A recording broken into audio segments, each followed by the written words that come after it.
नमस्कार दोस्तों, आप सभी का बहुत बहुत स्वागत है श्वेता झा के चैनल में। आशा करती हूँ आप लोग स्वस्थ और मस्त होंगे। सबसे पहले आप सभी को करवा चौथ की बहुत बहुत बधाई, बहुत बहुत शुभकामनाएं। आज हम लोग बात करेंगे इस वीडियो में करवा चौथ के बारे में। करवा चौथ क्यों किया जाता है, कैसे किया जाता है, इसकी पौराणिक कथाएँ क्या हैं और इसके पीछे करने का उद्देश्य क्या है, ये सभी के बारे में डिटेल से जानेंगे। आइए चलते हैं वीडियो की ओर। करवा चौथ व्रत क्यों मनाया जाता है, इसके महत्व और उद्देश्य इस प्रकार से है। करवा चौथ मुख्यतः विवाहिता स्त्रियां अपने पति की लंबी आयु, स्वास्थ्य, समृद्धि और सुख शांति की कामना के लिए करती हैं। यह एक भक्ति, समर्पण, श्रद्धा और वैवाहिक प्रेम का प्रतीक माना जाता है। यह व्रत के पीछे यह विश्वास है कि स्त्री की भक्ति, शक्ति, तप और पवित्रता व्रत के दिन विशेष पूजा एवं चंद्रमा दर्शन द्वारा पति के जीवन को लंबा करने में सहायक होती है। इसके अतिरिक्त यह पौराणिक कथाओं द्वारा एक धार्मिक परंपरा बन गई है जो पीढ़ियों से चली आ रही है। इस व्रत के माध्यम से सामाजिक रूप से महिलाएं पुरुषों के प्रति अपनी निष्ठा और प्रेम को प्रकट करती हैं। अब बात करते हैं पौराणिक मान्यताएं, कथाएं, करवा चौथ की उत्पत्ति एवं कथा के बारे में। इस व्रत के पीछे कई लोक कथाएं हैं और पौराणिक मान्यताएं प्रचलित हैं। पहला है वीरवती की कथा। एक सुंदर युवती वीरवती थी जिसके 7 भाई थे। विवाह के बाद पहला करवा चौथ व्रत उन्होंने रखा। दिन भर उपवास करते करते वे बहुत दुर्बल हो गईं। उनके भाई उनकी भलाई के लिए उन्हें धोखा देकर यह कह दिया कि चंद्रमा निकल गया है और उन्होंने जो व्रत को तोड़ लिया। उसी समय उसे सूचना मिली कि उसके पति का देहांत हो गया है। वे दुखी होकर अपने पति की राह गई। उन्हें शिव पार्वती मिले। पार्वती जी ने बताया कि उसका पति मर गया है क्योंकि उसने व्रत तोड़ दिया था, लेकिन उन्होंने वरदान दिया कि पति को पुनर्जीवित किया जा सकता है।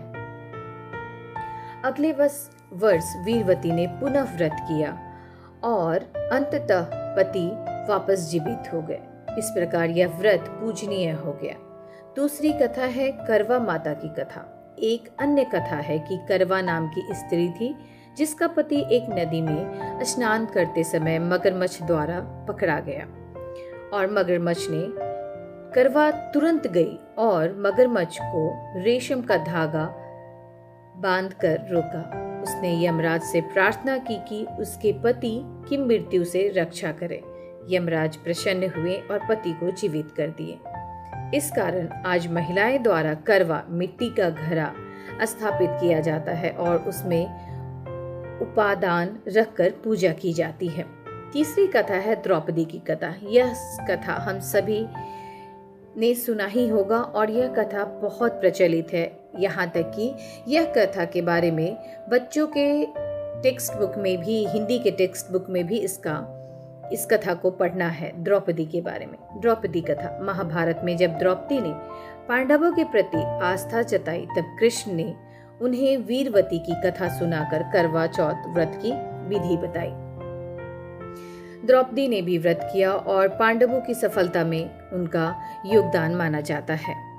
चौथी कथा है सावित्री सत्यवान की कथा। सावित्री महाभारत की प्रसिद्ध कथा है कि सावित्री ने यमराज से बहस कर अपने पति सत्यवान को पुनर्जीवित करवाया। इस कथा में स्त्री की लगन, बुद्धि और व्रत बल को प्रमुख माना गया है जो पति को मृत्यु से बचा सकती है। अब बात करते हैं चंद्र पूजा एवं विष की कथा। एक अन्य मानता है कि समुद्र मंथन के समय विष मुंह से निकलकर चंद्रमा में प्रवेश कर गया। उस विष को मिटाने के लिए चंद्रमा की पूजा करनी चाहिए। इस कारण चंद्र दर्शन की व्रत विधि हुई। चतुर्थी तिथि को करवा घरा नाम के साथ जुड़े जिससे यह व्रत करवा चतुर्थी कहलाया। इस कथाओं का उद्देश्य यह बताया जाता है कि यदि स्त्री पूर्ण निष्ठा और भक्ति से व्रत करे तो देविक शक्ति उसे आशीर्वाद देती है और पति को दीर्घायु देती है। ये कथाएं धार्मिक सांस्कृतिक परंपरा का हिस्सा बन गई है। अब बात करते हैं व्रत की विधि, नियम और रीति रिवाज। करवा चौथ व्रत की पूजा विधि में निम्न मुख्य क्रियाएं शामिल होती हैं। पहला सरगी, जिसे बहुत लोग पहला भोजन या प्रसाद कहते हैं। पहला प्रसाद व्रत से पहले सूर्योदय के पूर्व सास या माँ अपनी बहन को सरगी देती है, जिसमें फल, भोजन, मिठाई और उपहार आदि होते हैं। दूसरा, स्नान व श्रृंगार का भी बहुत इसमें महत्व है। दिन में स्नान किया जाता है और सुंदर पोशाक, गहने पहनकर श्रृंगार किया जाता है, जिसमें 16 श्रृंगार, 6-10 श्रृंगार की परंपराएं हैं। विशेषकर मंगलसूत्र, मेहंदी, सिंदूर, बिंदी, सोने चांदी के गहने इत्यादि। तीसरा है उपवास, जो कि निर्जला बिल्कुल करना होता है। निर्जल व्रत, व्रत धारिणी व्रत करने वाली सूर्योदय के बाद न तो पानी पीती हैं और न भोजन करती हैं। वह पूर्ण निर्जल व्रत माना जाता है। पूजा, साधना एवं कथा। शाम को विवाहिता महिलाएं मिलकर कार्यक्रम करती हैं, गीत, कथा, पूजा इत्यादि करती हैं। फिर चंद्रमा उदय होने पर चांद को देखकर उससे छलनी या झांकी से देखते हुए पूजा अर्चना करती हैं। फिर पति की ओर से पानी और भोजन दिया जाता है। व्रत तोड़ने के लिए व्रत किस तरह से तोड़ते हैं? चंद्रमा दर्शन के बाद पति द्वारा पानी पिलाकर व्रत तोड़ा जाता है। उसके बाद भोजन किया जाता है। ये रीति रिवाज क्षेत्र विशेष एवं परिवार परंपरा के अनुसार थोड़े फेरबदल हो सकते हैं, लेकिन मूल रूप से इसी प्रकार से होती है। सामाजिक और सांस्कृतिक महत्व क्या है? यह व्रत एक सामाजिक अवसर भी बन जाता है, जहां महिलाओं को मिलन, गीत, संगीत, कथा वाचन होता है। परिवार और समाज में मेलजोल बढ़ता है। करवा अर्थात मिट्टी का घड़ा को सजाना, उपहार देना, श्रृंगार आदि सामाजिक रीति रिवाज भी बन जाते हैं। यह त्योहार विशेष रूप से उत्तर भारत, पंजाब, हरियाणा, राजस्थान, उत्तर प्रदेश समेत कई राज्यों में मनाया जाता है और वहां की संस्कृति का अंग बन गया है। साथ ही यह स्त्रियों में समर्पण, संयम, सामाजिक सम्मान एवं धार्मिक आस्था को मजबूत करता है। ये रीति रिवाज क्षेत्र विशेष एवं मजबूत करता है। अब बात करते हैं वैज्ञानिक तर्कसंगत दृष्टिकोण और स्वास्थ्य के। धार्मिक व्रतों के प्रति वैज्ञानिक रूप से प्रश्न उठाए जाते हैं कि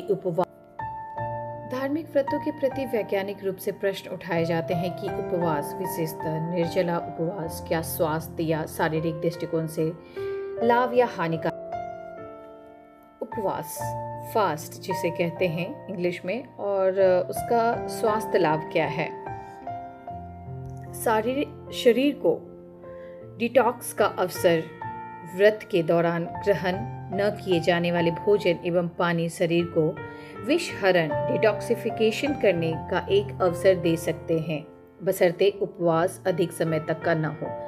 अगर आप ध्यान दें तो बहुत सारे डॉक्टर्स के कहने भी हैं, बहुत सारे वीडियोस में भी डॉक्टर बोलते हैं और ऐसे भी डॉक्टर बोलते हैं कि और हमारे सनातन धर्म में सप्ताह में एक बार फास्ट करना अनिवार्य माना गया है। इसलिए चूंकि कुछ लोग सोमवार को व्रत रखते हैं, मंगल रखते हैं, बुध रखते हैं, बृहस्पति व्रत रखते हैं, शुक्रवार को रखते हैं, शनिवार को, रविवार को, तो ये 7 दिन में कोई ना कोई भगवान का ऐसे करके बना ही हुआ है कि आप व्रत रख सकते हैं। और इस चीज़ को वैज्ञानिक दृष्टिकोण में भी बहुत फायदेमंद कहा गया है, जिससे कि बहुत सारी ऐसी बीमारियां हैं जो हमें नहीं हो सकती अगर सप्ताह में हम एक बार व्रत रखें तो। वो भी निर्जला नहीं, आप कुछ थोड़ा बहुत खा के कोशिश करें कि लिक्विड और फ्रूट्स वगैरह खा के आप एक बार 24 घंटा का व्रत ज़रूर करें। बहुत फास्ट नहीं, लेकिन बहुत हार्ड व्रत ना करें जो बिल्कुल भी कुछ ना खाएं, वैसा नहीं, लेकिन हमें व्रत करना ही चाहिए। इसलिए देखा भी गया है कि लेडीज़ को हार्ट अटैक या फिर कोई ऐसी बीमारियां नहीं होती कंपेयर टू पुरुषों के, क्योंकि पुरुष व्रत उतना नहीं करते जितने कि लेडीज़ों का, महिलाओं का फ्रिक्वेंटली बार बार व्रत आते ही रहता है और वो व्रत करती रहती हैं और उनके खाने का टाइम भी थोड़ा सा डिले होता है, थोड़ा टाइम इंटरवल उनके खाने के बीच में ज़्यादा होता है, जिससे कि वो बहुत सारी बीमारियों से बच जाती हैं। अब बात करते हैं पाचन तंत्र को विश्राम मिलता है। 12 घंटे तक का उपवास पाचन प्रणाली को आराम देता है, जो कि कभी कभी स्वस्थ माना जाता है। स्वस्थ नियंत्रण एवं मानसिक अनुशासन। व्रत करने से व्यक्ति में आत्म नियंत्रण बढ़ सकता है, मानसिक शक्ति एवं ध्यान की क्षमता विकसित हो सकती है। ये पक्ष धार्मिक अनुभव से जुड़े होते हैं, फिर भी वैज्ञानिक लाभ संभव है। दूसरा, चंद्रमा अपेक्षाएं एवं तर्क। एक ब्लॉग द वैदिक टेक्स्ट में यह तर्क है कि चतुर्थी तिथि को इसलिए चुनी गई है कि कार्तिक मास में पूर्णिमा, शरद पूर्णिमा के बाद चतुर्थी पर चंद्रमा पृथ्वी के समीप हो और उसका गुरुत्वाकर्षण पाचन शक्ति को संतुलित कर सके। कहा जाता है कि पूर्णिमा के समय चंद्रमा निकट होने की वजह से पृथ्वी पर गुरुत्वाकर्षण प्रभाव बढ़ जाता है, जो पाचन पर असर डाल सकता है। इसीलिए इसके बाद की तिथियां पर व्रत करना वैज्ञानिक दृष्टिकोण से लाभदायक हो सकता है, लेकिन यह वैज्ञानिक दृष्टिकोण विवाद से भरा है और वैज्ञानिक शोधों द्वारा व्यापक रूप से स्वीकृति नहीं मिली है। ये विचार अधिकांशतः धार्मिक आधारित व्याख्याएं हैं, न कि कठोर वैज्ञानिक तर्क।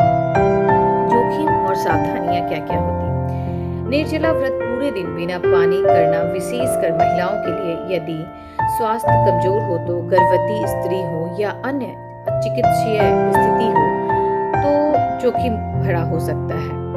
उत्तम है कि डॉक्टर का सलाह लें, उस प्रकार करें, या नहीं तो हमारे सनातन धर्म में हर कुछ का कुछ न कुछ तो काट है ही।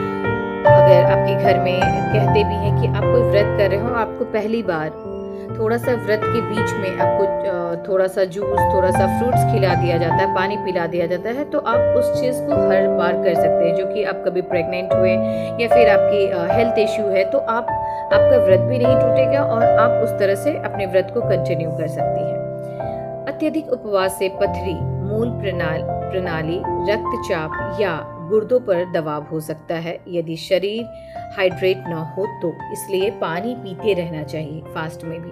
उपवास के बाद अचानक भारी भोजन करने से पाचन तंत्र पर दबाव पड़ता है। आप व्रत जब खोले तो हल्के फुल्के भोजन से करें, जैसे कि हलवा हो गया, दूध हो गया या फिर जूस हो गया। इस सब से अपने व्रत को खोले, सॉफ्ट खाने से खोले। इसीलिए धार्मिक आस्था के साथ साथ स्वास्थ्य की दृष्टि से भी विवेकपूर्ण होना बहुत जरूरी है। करवा चौथ व्रत का मूल उद्देश्य पति की दीर्घायु, स्वास्थ्य, समृद्धि के लिए स्त्री की एकाग्रता, भक्ति और व्रत शक्ति है। यह पूजा रनेपाल और लोक कथाओं से जुड़ी परंपरा है। वीरवती, करवा माता, द्रौपदी आदि कथाएं इस व्रत को पौराणिक पृष्ठभूमि देती हैं। सामाजिक दृष्टिकोण और पारिवारिक रूप से यह महिलाओं को एक साथ लाने और धार्मिक आयोजनों का अवसर देने का, पारंपरिक रीति रिवाजों को जीवित रखने में योगदान करती है। वैज्ञानिक रूप से उपवास में कुछ संभावित स्वास्थ्य लाभ व मानसिक अनुशासन से जुड़े पक्ष हो सकते हैं, लेकिन निर्जला व्रत से संबंधित वैज्ञानिक प्रमाण सीमित है। यदि शरीर स्वस्थ है और सावधानी बरती जाए तो यह व्रत आध्यात्मिक एवं सांस्कृतिक दृष्टिकोण से महिलाओं के लिए एक महत्वपूर्ण अवसर माना जाता है। आशा करती हूँ आप सभी को यह वीडियो अच्छी लगी होगी। प्लीज़ मेरे वीडियो को लाइक करें, शेयर करें, सब्सक्राइब करें और अपने सुझाव कमेंट बॉक्स में ज़रूर लिख के दें। और आप सभी को फिर से सारी महिलाओं को करवा चौथ की बहुत बहुत शुभकामना।